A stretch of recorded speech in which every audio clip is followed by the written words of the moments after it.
agaziye ensalo zammwe abakole bulungi nange nva waggulu nga ŋŋamba nti mbawadde nte.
Mutulabisiza nnyo essanyu temutukaaliza amaziga wabula mutulabisiza essanyu. Njala okusiima Mukama kino olunaku lwalwo lwe twasabira okumala emyaka Mukama amaze n'alutuukiriza ekitiibwa kimuddire. Njala okusiima Mukama lwa muganda wange mukulu wange Jane Labiye n'omwami waffe Dr. Patrick Semambo olw'okutwagala.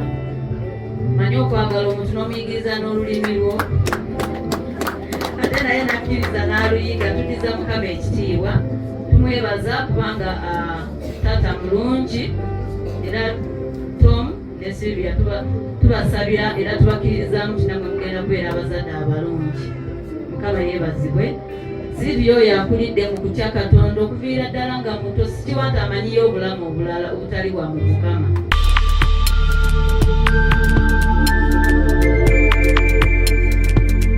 You are watching BGP TV, The Father's Heart.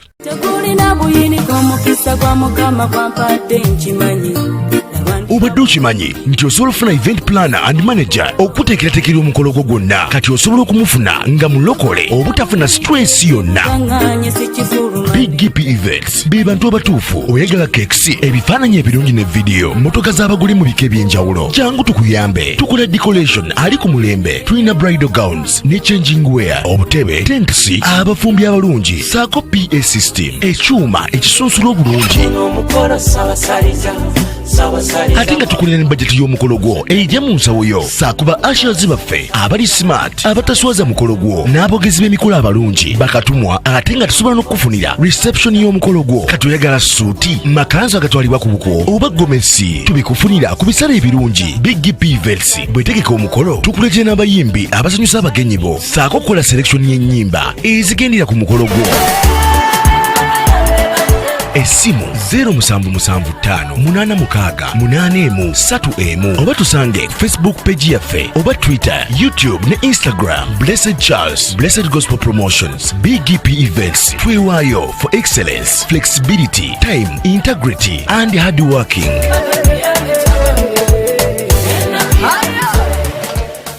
BGP Events, likinga, subscribinga, oba ogoberere era oyanirize n'omulala. Byonna bya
turakunezerewe. Twasabaga ababyeyi bacu babyara umukobwa baze bamuhe umuhungu bamutange ku mugaragaro, byabe ni ngo sinzi urupapuro bamwandikira ariho mwitangira ibintu bibo by'umucyo. Mwakira umusaza maze atanga umukobwa we. N'ubundi aramuhereza abandi basaza hano. Yes. Hanyuma no twebwe tumufashe. Abakuru abazala Sylvia bagenda kwasa fata abakuru abazala Tom then atefe kumukwase Tom kubanga mu mpisa zeno n'aba Dr. Semambo ne Dr. Kiganda omwana bamukwasa bazadde kati fa bazadde ko tumukwasa omwana banga bo batunula bajja kunulira nga ffe bakulu bannaabwe. Yes. Then naffe tumukwasa mutabani waffe saba taata Mugerwa ne anko ye batukwasa Sylvia naffe tumukwase Jumba. Amanyi Jumba yajja n'ali erinnya lya muzeeyi kakati nana omutuzi okulyogera naye tujja kosa lya Jumba. Yes.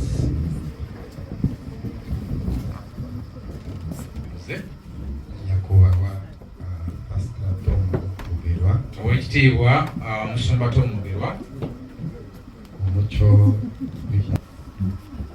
wewe twizeye gwe twesize uhe umukobwa wacu gwe mwana waffe omufasita umuhungu wawe oluvannyuma naawe omuwe mutabani we. zaba tureba wewe mu byose bikurikira Tujja kuba tutunuulidde gwe ebirala byonna ebiddako amaaso gaffe tujja gatunuuliza gwe.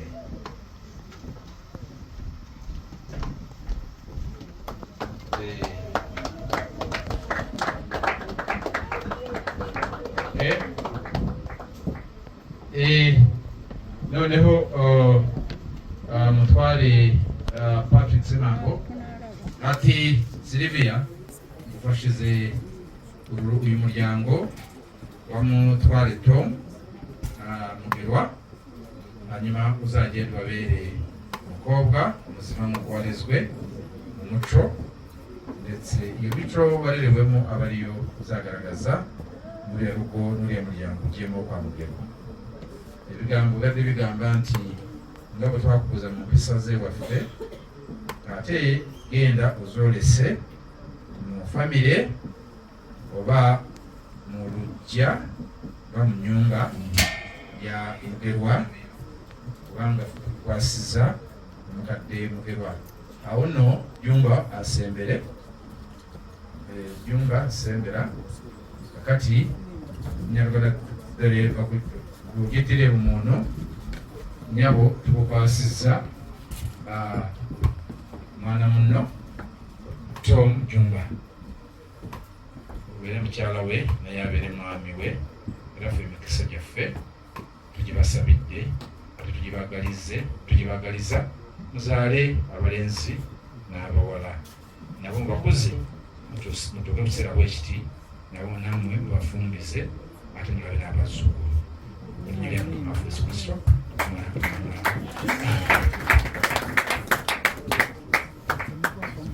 Twaleka kabungira ngo uwo muhango nawe turawusoje. Yes, murakoze cyane.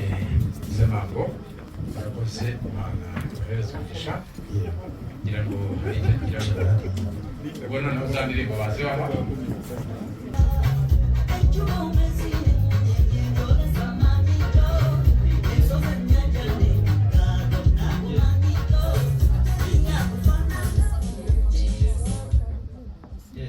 Umutware Bahati murakoze cyane. Twagira ngo ibyo twabashingiye umugamba mwabonye yego hari n'ibindi twaba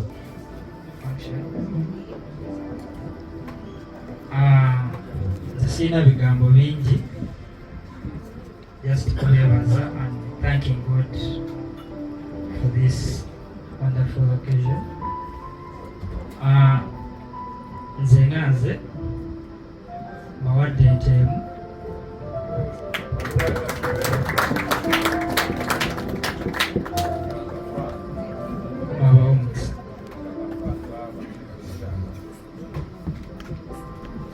the Lord, everyone.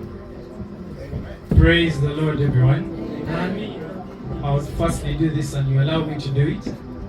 I don't know if I can kneel in this, but I love to honor every man and woman of God in this place, the fathers of the faith, for such a tremendous work you're doing in our generation. For example, for I as a person, my mother told me stories whereby she carried me at about 3 months after my birth at Mutual Christian Fellowship, and she would pray there for me when I was 3 months old. And up to this day, the work is still on, and I honor you, sir, for the work you're doing. God bless you so much for the effect that you have for our generation and generations to come. God bless you so much. I so honor the presence of Dr. Chiganda. Thank you so much, sir. We love you so much. God bless you so much. Second of all is, because of time, I would love to celebrate my sister, beloved sister. Praise the living God. On such occasions, we usually limit ourselves and do not be expressive as we ought, simply because of the nature of the audience. We don't say some things that we have to say, but you know these days come once. You can never get this day again. Praise the Lord. One day I remember very, very well, a moment or a memory I share with Sylvia is one day Daddy tells us to get up in the morning to go for service somewhere, and we got ready as early as 6 a.m. So Sylvia was still doing chores, washing, mopping, and then by the time we were done, she was not even halfway ready. She was still dressed in her house clothes. She was wearing a short and a big t-shirt. And I remember that time the car the way she was. We went where he was going to minister, and then he called, "My children, come and greet the church." And then she had to come. I remember she was in were they slippers, a short and a shirt, but she had to be there. Praise the living God. So we also celebrate Daddy, Reverend Dr. Semango, for instilling in us the ethic and the spirit of God. Praise the Lord. As the siblings, we can also do less, but for now we promise a cow. In the nearby future, never know. Never know. Hallelujah. God bless you.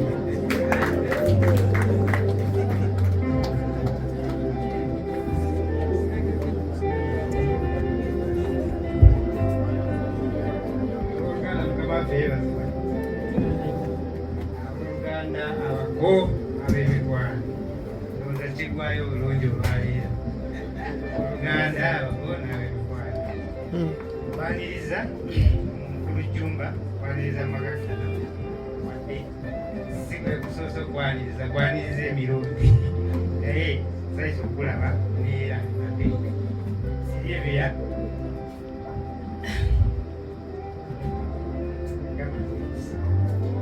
whenever I talk about you, somehow I get emotional.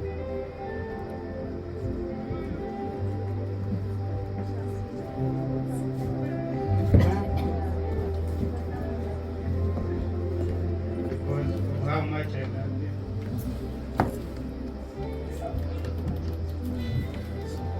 Ebaza Mukama Katonda.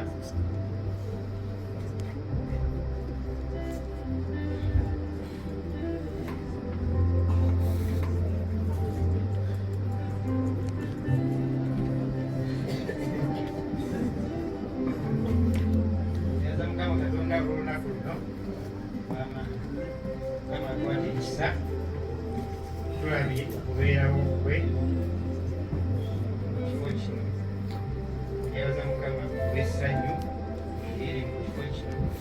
Yeebaza Mukama olwa Sylvia oluwadde essanyu, oluwadde ekitiibwa.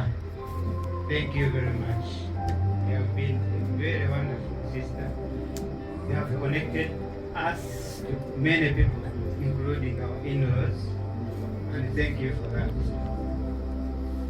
Nange ndi amanya gange Kimwine Richard, ndi mwami mufumbo mukyala wange.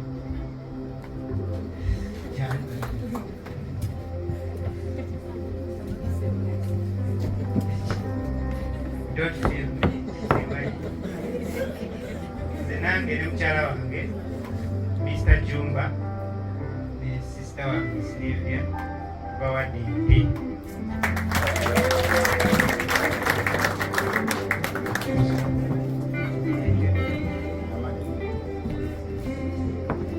Bozi wa muganda wange n'amanya Rogers Taliyo yasinze obubaka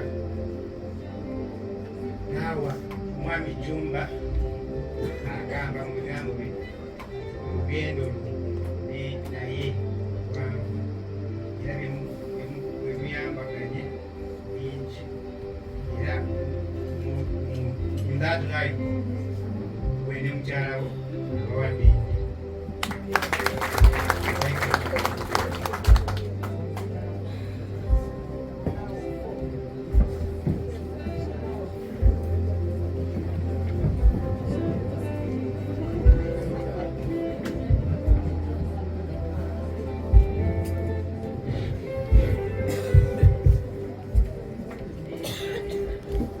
Agaziye ensalo zammwe abakole bulungi nange nva waggulu nga ŋŋamba nti mbawadde nte.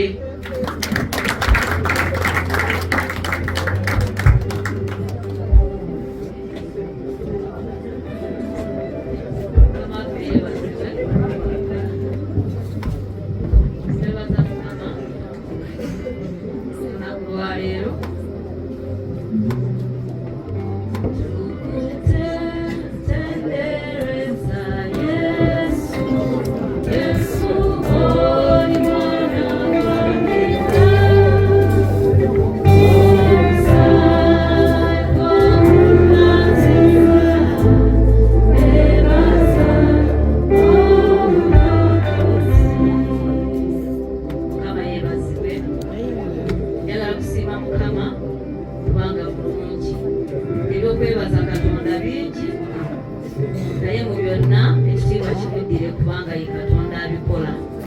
Tumudize ekitiibwa, tumudize amatendo era tumugulumiza olw'obulamu bw'abaana baffe, olw'obulamu bwa Sylvia ne Tom.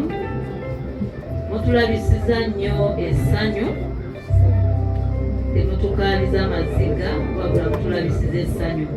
Njala okusiima Mukama kino olunaku lwalwo lwe twasabira okumala emyaka Mukama amaze n'alutuukiriza, ekitiibwa kimuddire. Njala kusiima Mukama lwa muganda wange mukulu wange Jane Babiye n'omwami waffe Dr. Patrick Semambo olw'okutwagala.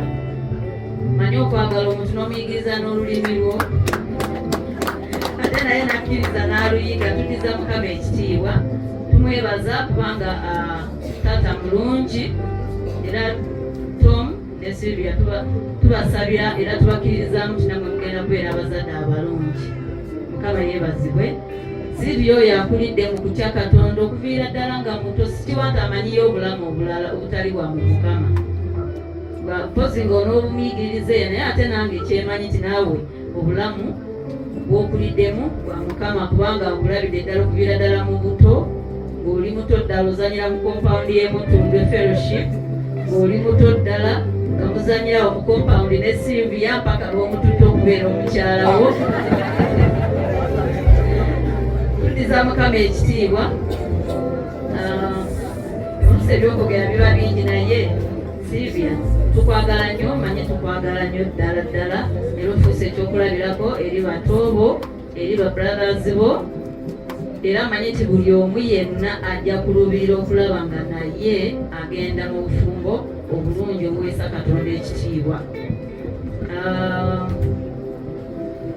Neebaza Mukama lwa musumba Tom, kano sisobola kukalekayo.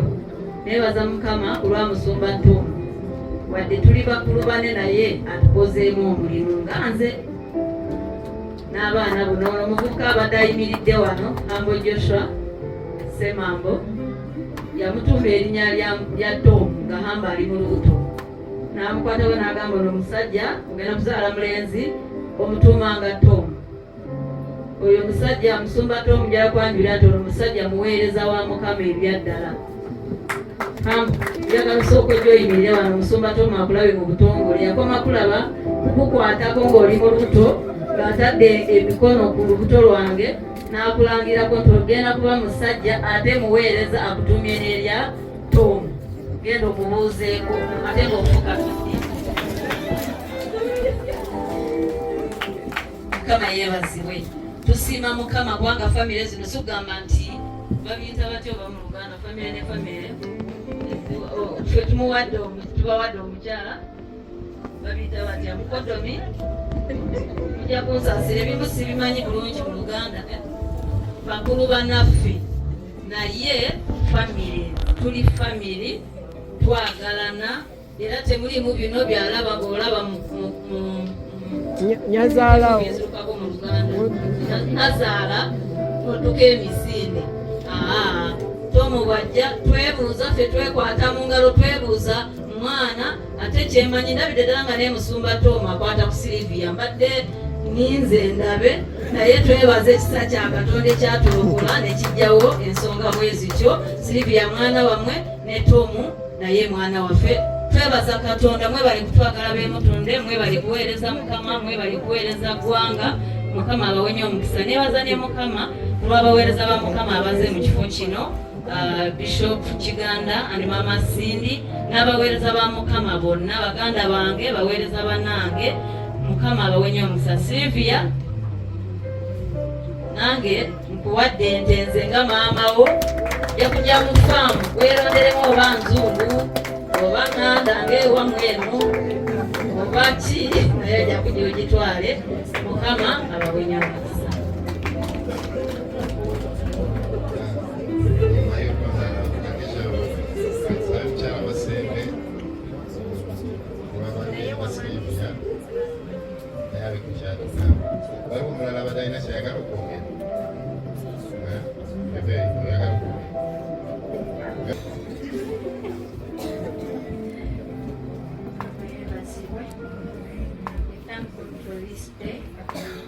Sylvia is my big sister, and Trevor's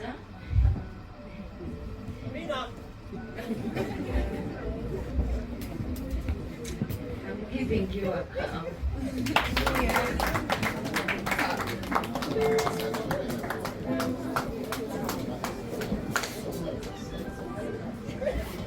Praise the Lord. Manishimwe. Murambo. Mwezute. Oyagala tukola ki Esther. Hallelujah. Lewanyeta. Mkogwa. Humility. Semabo. Kanzaire sister. Mama Sherry. Simanyo wade banimba. Sister called Sherry. But nonetheless, I just want to wish Kanza a happy marriage and Tom as well.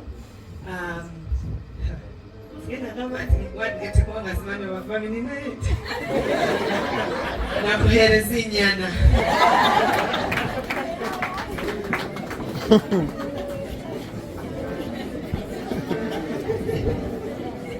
Kama yebazibwe kati abaana bajumba bagenda okuzaala ne Tom okuva olwaleero. Buli mwana gwoleeta Jumba Tom ne Silivia, buli mwana gwoleeta mujjano n'omutulaga tumuwende. Kyobalaba ne bano balina amaanyi n'obuvumu okukuwa. Mukama yeebazibwe. Benawasa kyala Masembe bannange. Mukama yeebazibwe. Haleluya. Sikitwala bwentyo bwentyo bali baffe bina abataata baffe mu mwoyo nsonyiwa okulamanya erya Yesu. Vivian Masembe Adite ndi mukyala mufumba abaana 6 kitegeeza byenjogerako okubeera metro n'ensaali Amina. Ndi mufumba tesinobangako Mukama yeebazibwe. Omwana omukulu ali ku yunivasite si weewaawo. Katonda akoze bulungi. Ndi mukyala muweereza, Mukama yeebazibwe. Mukulu Jumba oba mugole omusajja atabuuze. Munkubireko engalo ez'ekitalo. Ne lwata mu nnyumba waali. Mukama atukoze bulungi nnyo. Neebaza Katonda Sylvia Jumba. I don't take this so lightly. Neebaza Katonda nti okunonda okuba betro sikitwala bwentyo.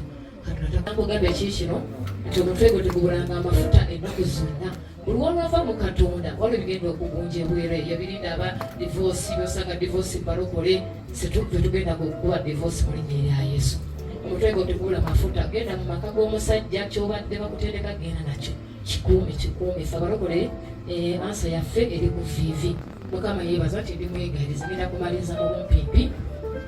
Njagala okumala mubuulize mwenda agamba bw'ati nti omukono gwe tegulabanga okukola okikolanga n'amaanyi go gonna.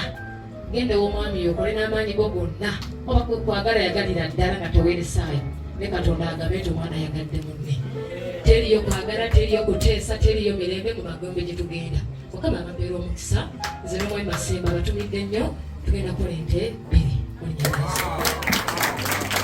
ekyo tulina nnyo tumanyi milioni 5 zoba zeezo. Mukama yeebazibwe.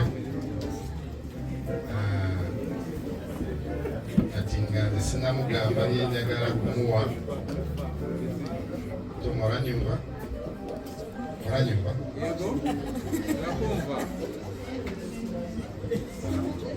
Nyuma y'uko mubwira byo ntaka gutanga kuri we. Agamba nti nga tanatugamba byagenda okwogera byo ndi butange kuri Tom. byagenda okuwa eri Tom. Olukanga luli nga tonalusoma. Numva ko nkine kwerekana abantu special bazo. Ayagala kulaga abantu abazze mu ngeri y'enjawulo, abagenyi ab'enjawulo abazze ku lulwo. Hari ukuntu watumira abantu mesaje wabwirako umukobwa wawe agiye gutangwa kugira ngo ajye mu kubona ibirori bijya mu rundi rugo. Sasa natumiye abantu benshi hirya no hino, na n'ubu dufite abashishi batandukanye. So kyayinza okuyita abantu nti mwalawo agenda kuba nga afumbirwa, oyinza osindika messages oba oliawo oba obubaka, naye nkuyita abantu banga abantu ab'enjawulo ko kati mu ngeri eyo yayita abantu bangi naye mulimu abantu bano ab'enjawulo, abagenyi ab'enjawulo okuva e Congo.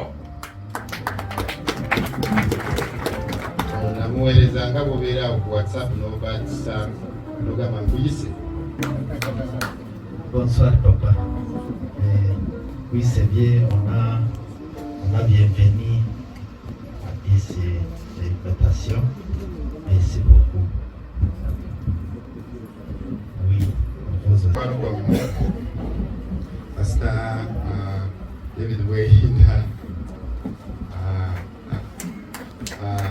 Dr. Ernest Kasobia Kanyeshije is also working with the IGG's office, he's a lawyer. Other people, you will see them on the wedding. Okay? Kati Tom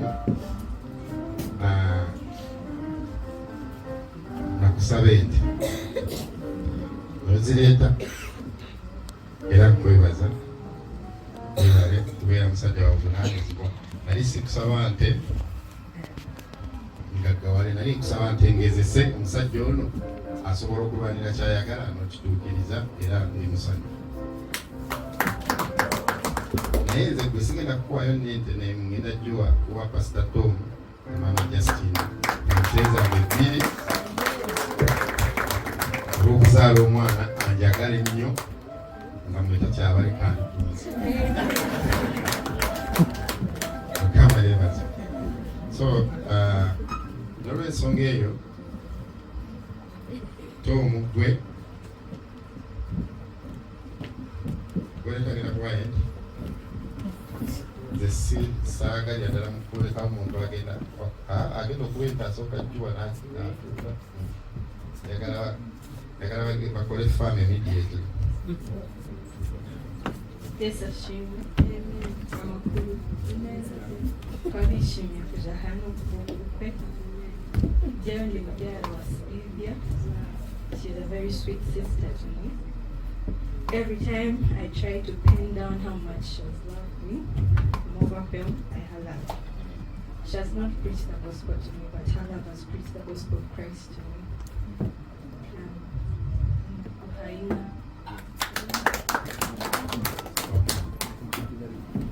Kwakuweyo obujulizi bwe nagenda okusaba Joy bansaba ebitabo ebiri mu nnya neŋŋamba balabe awaka yakuwa seeti y'entebe weri wali kensi genda kuwa dining tetugamba nti obadde tobiyina naye biri bisige otwale ebipya abokusigamu webali mama wa Pastor Tom wuyo ogamba nti dining yo sijagala ngaogiwooli twakulidde television webeera awaka bazukulu baffe baleme genda ku muliraano okulaba mpiira netukuwa fridge Sylvia omwami okamule obutunda oteeka mu fridge bwajja nga buyise najja n'engege essaawa 6 ng'alina gy'ava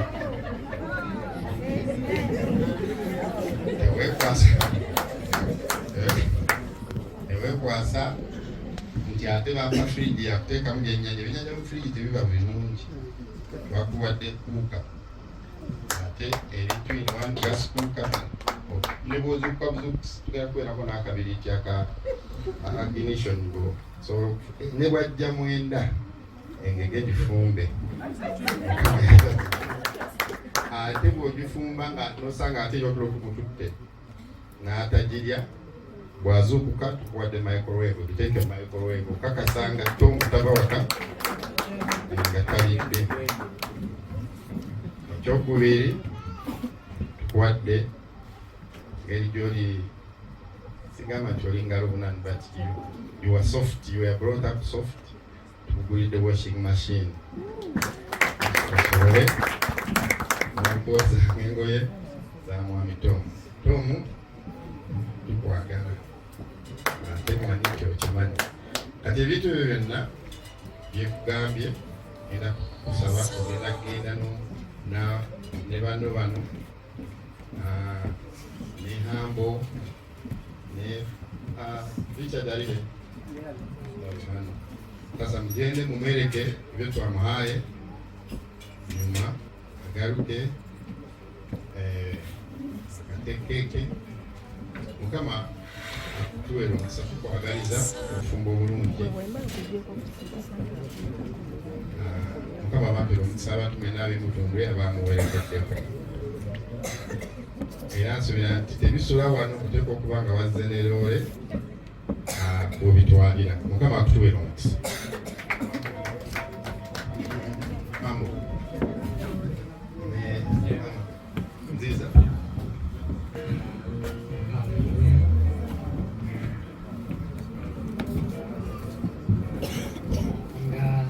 Kulembera omugole waffe omusajja mwami Tom Juma okumulaga ebintu amapya bibamutonedde awamu ne Sylvia kansabe DJ ogira tuteera some soft music tugenda kudda mu session ya tugabula cake tujja kuba tukolitede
Entandikwa tusaba Silvia n'ejjumba mutandike amaka atagenda kuswaza ligera Mukama Katonda era nga batubuuliridde ebigambo bino bitwale nga by'amaanyi sijja kwongerako birala ebyanga ebyogera mpozi ku mpaka naye bino bibatuwadde naddala Musumba Kiganda gy'atuwadde principles ebbiri ezo okugonda n'okwagala ebamunywererako era amaka gajja kulaba omukisa abawa omukisa Mukama. Reverend Kanye lero n'akanyo Silvia webale kututuusa ku makula bwekati we are forever grateful.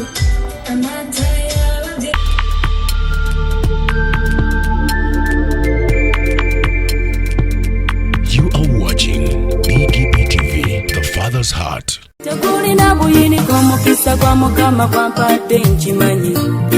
Obadde okimanyi nti osobola okufuna event planner and manager okuteekerateekera omukolo gwo gwonna kati osobola okumufuna nga mulokole obutafuna stress yonna.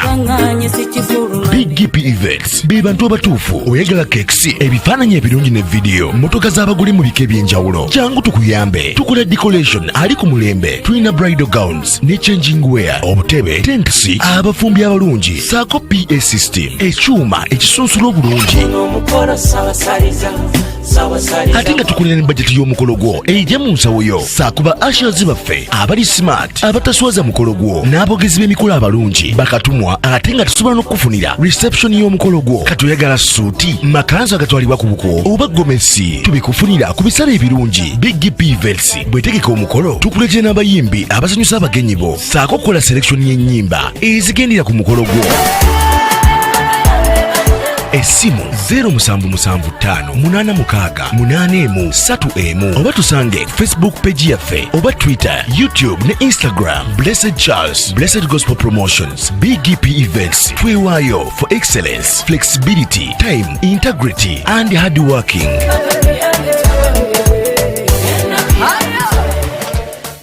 Big P Events. Likinga, subscribinga, obogoberere. Ero yanirize n'omulala. Byonna bya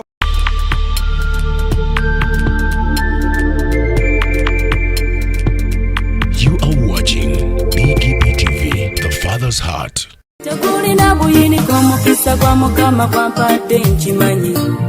Obadde okimanyi nti osobola okufuna event planner and manager okuteekerateekera omukolo gwo gwonna kati osobola okumufuna nga mulokole obutafuna stress yonna.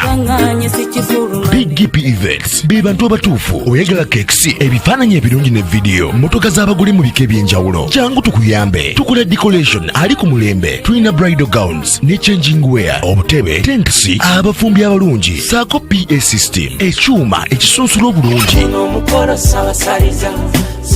ate nga tukulira ne bajeti y'omukolo gwo ejja mu nsawo yo saakuba ushers baffe abali smart abataswaza mukolo gwo n'abogezi b'emikolo abalungi bakatumwa ate nga tusobola n'okufunira reception y'omukolo gwo katoyagala suuti makanzu agatwalibwa ku buko oba gomesi tubikufunira ku bisale ebirungi. Big P Events bwetegeka omukolo tukuletera n'abayimbi abasanyusa abagenyi bo saako kukola selection y'ennyimba ezigendera ku mukolo gwo.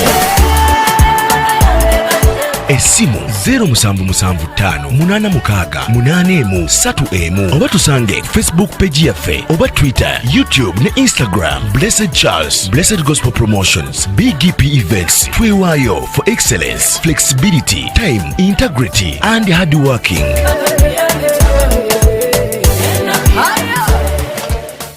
Big P Events. Likinga, subscribinga, obogoberere. Ero yanirize n'omulala. Byonna bya